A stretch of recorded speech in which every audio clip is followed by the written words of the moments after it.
caused by expression of some activation markers. Could it be also part of the activation package, and whether you did any correlation with this activity with the rate of activation markers? Yes.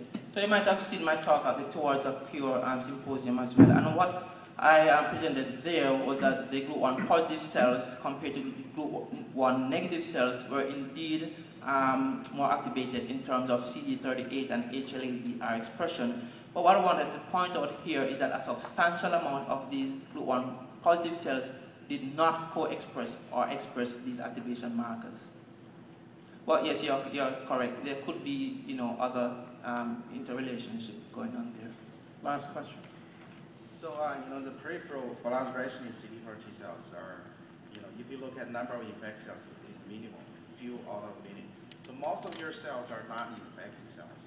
So it must be, the activation of the PI3K and the glycose increase of uptake is probably from a bystander effect, either stimulated by GP120 or some other factors.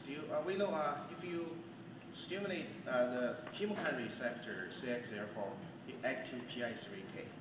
It triggers chemotactic activity, the cell behavior changes, at least in the test tube.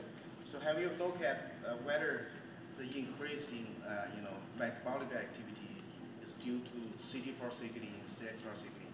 So where that came from?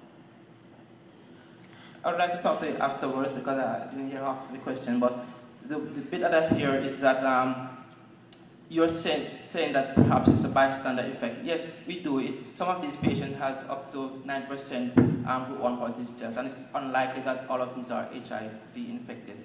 So we do think that by some bystander mechanism, you have increased activity, metabolic activity in these cells.